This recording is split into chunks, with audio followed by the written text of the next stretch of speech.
You don't care about me, the Puppet Master. I will give you. Hey, what are you doing? Put that back. That's not yours.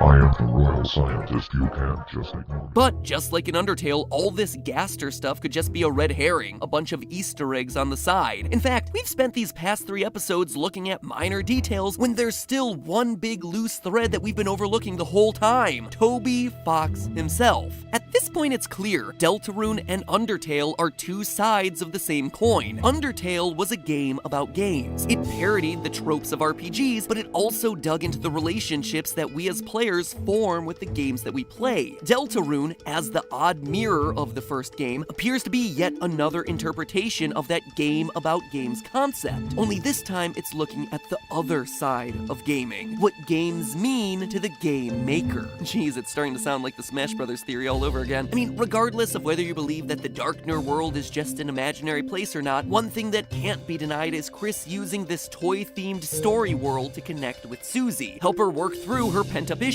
and convey to her what's going on in Kris's mind. Making the game is an act of catharsis for Kris. And if we look at what Toby Fox has said about Deltarune since its release, we clearly see a direct parallel with Kris. Quote, "For the past 3 years, I've been waking up in the middle of the night unable to go back to sleep because I've been thinking about the scenes that happen in this game. I really want to show you the things I've been thinking about. That's really my only reason for making this game." End quote. You heard it straight from the annoying dog's mouth. I mean, if the Kris connection wasn't already clear enough, Toby's been waking up in the middle of the night unable to get back to sleep, which is exactly what we see Kris do at the end of Chapter 1. Of course, I doubt that Toby's waking up and literally ripping his soul out of his chest before brandishing a knife, because that would be cause for alarm. But I think it still represents what's on his mind when it comes to the creation of this game. It's also clear that Toby's been keenly aware that Deltarune would live under its older brother Undertale's shadow. And where else do we see the idea of an unaccomplished kid struggling to live up to the expectations of their popular, beloved older brother? Right there at the start of the game, in Kris and Asriel's room. Asriel's shelves are covered in trophies and other accolades, his bed neatly made and decorated. Kris's walls are barren, his bed is unmade, carpet is torn, and almost everyone he talks to in hometown finds some reason to bring up Asriel. Kris just can't escape the comparisons. Again, just like people comparing Undertale and Deltarune. Sure, Kris looks up to their brother, but they can't succeed simply by repeating their brother's achievements. And likewise, Deltarune can't just be another Undertale. Toby Fox said as much himself. Quote, "If you played Undertale, I don't think I can make anything that makes you feel that way again. However, it's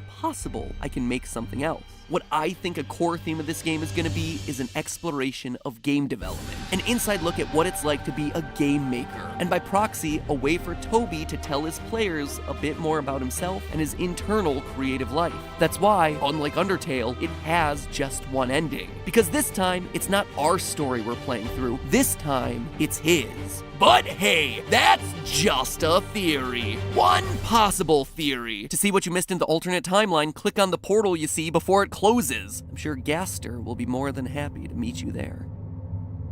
Come back here with that. I'm serious.